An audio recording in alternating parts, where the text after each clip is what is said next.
Hi అండి, అందరికీ నమస్తే. Welcome to Maithili veg recipes. ఈరోజు వీడియోలో పిల్లలు చాలా ఇష్టంగా తినే వెజ్ శాండ్విచ్ రెసిపీని 4 రకాలుగా ఎలా చేసుకోవాలో చూపించబోతున్నాను. అది కూడా శాండ్విచ్ మేకర్ కానీ ఓవెన్ కానీ లేకుండా చాలా ఈజీగా సింపుల్గా చేసుకునే ప్రాసెస్ని అయితే చూపిస్తున్నాను. ఈ శాండ్విచ్ని మార్నింగ్ టైం బ్రేక్ఫాస్ట్గాను పెట్టచ్చు, ఈవినింగ్ టైం స్నాక్స్లా కూడా పెట్టచ్చు. దీనికోసం ముందుగా మనం వెజిటబుల్ స్టఫింగ్ని అయితే ప్రిపేర్ చేసుకుందాము. మిక్సింగ్ బౌల్ తీసుకుని దాంట్లోకి అరకప్పు సన్నగా కట్ చేసుకున్న క్యాబేజీ తురుముని, పావు కప్పు ఉల్లిపాయ ముక్కల్ని, 1 స్పూన్ టమాటా ముక్కల్ని, 1 స్పూన్ క్యారెట్ ముక్కల్ని, 1 స్పూన్ క్యాప్సికమ్ ముక్కల్ని కూడా వేసుకోవచ్చు. మీ దగ్గర ఉంటే కీరాని కూడా చిన్న చిన్న ముక్కల కింద కట్ చేసుకుని వేసుకోవచ్చు. తర్వాత 1/2 స్పూన్ మిరియాల పొడి, 1/2 స్పూన్ రెడ్ చిల్లీ ఫ్లేక్స్ని, కొద్దిగా సాల్ట్ని, పావు కప్పు మయోనీస్ని వేసుకున్నాను. ఇవన్నీ కూడా బాగా మిక్స్ చేసుకుని పక్కన పెట్టుకోవాలి. ఇప్పుడు శాండ్విచ్ కోసం శాండ్విచ్ బ్రెడ్ కానీ, మిల్క్ బ్రెడ్ కానీ, లేదంటే వీట్ బ్రెడ్, ఇలా మీకు నచ్చిన బ్రెడ్ని తీసుకోవచ్చు.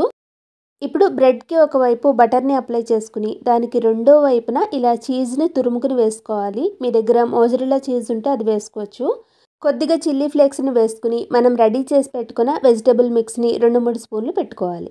మీ దగ్గర గ్రీన్ చట్నీ ఉంటే ఫస్ట్ గ్రీన్ చట్నీ అప్లై చేసుకున్నాక చీజ్ని వేసుకున్నారంటే ఇంకా బాగుంటుంది. పిల్లలకైతే టమాటా కచప్ని అప్లై చేసుకుని కూడా వేసుకోవచ్చు. వెజిటబుల్ మిక్స్ పెట్టుకున్న తర్వాత పైన కొద్దిగా చీజ్ని, చిల్లీ ఫ్లేక్స్ని, పెప్పర్ పౌడర్ని వేసుకుని ఇంకొక బ్రెడ్ని పైన పెట్టుకోవాలి. ఇలా మైనీస్ తోటి శాండ్విచ్ని అయితే ప్రిపేర్ చేసుకోవాలి. నెక్స్ట్ మనం మైనీస్ లేకుండా శాండ్విచ్ని ఎలా చేసుకోవాలో చూసేద్దాము. బ్రెడ్ స్లైస్కి బటర్ని అప్లై చేసుకుని దాన్ని రెండో వైపుకి ఇలా చీజ్ని, చిల్లీ ఫ్లేక్స్ని వేసుకుని సన్నగా కట్ చేసుకున్న క్యాబేజీ తురుముని, క్యారెట్ని, క్యాప్సికమ్ని, టమాటా ముక్కల్ని, ఉల్లిపాయ ముక్కల్ని ఇవన్నీ కూడా వేసేసుకోవాలి. ఇలా వెజిటబుల్స్ అన్నీ కూడా చిన్నగా కట్ చేసుకుని వేసుకున్న తర్వాత పైన కొద్దిగా సాల్ట్ని, మిరియాల పొడిని, చిల్లీ ఫ్లేక్స్ని వేసుకుని కొద్దిగా చీజ్ని కూడా వేసుకుని పైన ఇంకొక బ్రెడ్ని పెట్టేసుకోవాలి. శాండ్విచ్లో మనం సాల్ట్ని చాలా తక్కువగా వేసుకోవాలి. ఎందుకంటే మనం వాడిన మైనీస్లో ఆల్రెడీ సాల్ట్ అనేది ఉంటుంది, చీజ్లో సాల్ట్ ఉంటుంది, ఇంకా బ్రెడ్లో కూడా సాల్ట్ ఉంటుంది కాబట్టి కొంచెం తగ్గించుకుని వేసుకోవాలి. నెక్స్ట్ మనం చీజీ చిల్లీ బ్రెడ్ టోస్ట్ని ఎలా చేసుకోవాలో చూద్దాము. ఇదైతే చాలా బాగుంటుంది, చాలా సింపుల్గా కూడా చేసేసుకోవచ్చు.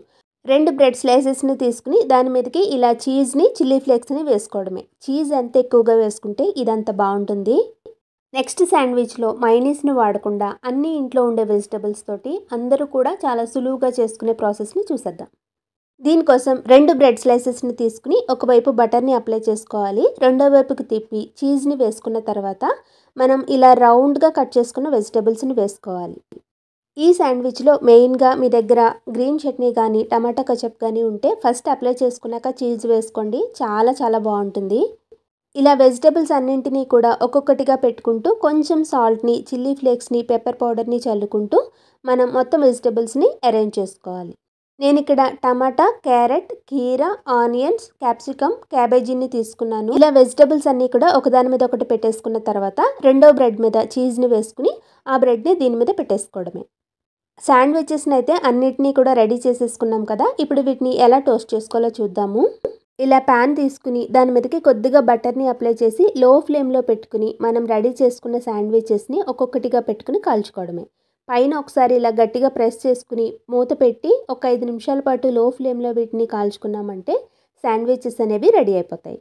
రెండో వైపుకి తిప్పుకున్నాక మూత పెట్టాల్సిన అవసరం లేదు. ఇలా రెండు వైపులా కూడా ఎర్రగా కాల్చుకున్న తర్వాత మనం వీటిని తీసేసుకుని సర్వ్ అవుట్ చేసేసుకోవడమే.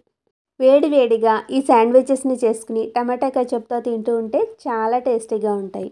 లోపల మనం స్టఫింగ్ని కూడా పెట్టుకున్నాం కాబట్టి ఒక్కటి తిన్నా కడుపు ఫిల్లింగ్గా ఉంటుంది. పైకి క్రిస్పీగా, లోపల చీజీగా, పిల్లలకైతే డెఫినెట్గా దీని టేస్ట్ నచ్చుతుంది, చాలా ఎంజాయ్ చేస్తారు. మరి లేట్ చేయకుండా మీరు కూడా మీ ఇంట్లో ఈ క్విక్ అండ్ ఈజీ స్నాక్ రెసిపీని తప్పకుండా ట్రై చేసి మీకు ఈ 4టిలో ఏది టేస్ట్ బాగా నచ్చింది అనేది నాకు కింద కామెంట్ బాక్స్లో మీ ఫీడ్బ్యాక్ని తెలియచేయండి. ఈ వీడియో కనుక మీకు నచ్చితే తప్పకుండా లైక్ చేసి మీ ఫ్రెండ్స్, రిలేటివ్స్ అందరితోనూ షేర్ చేయండి.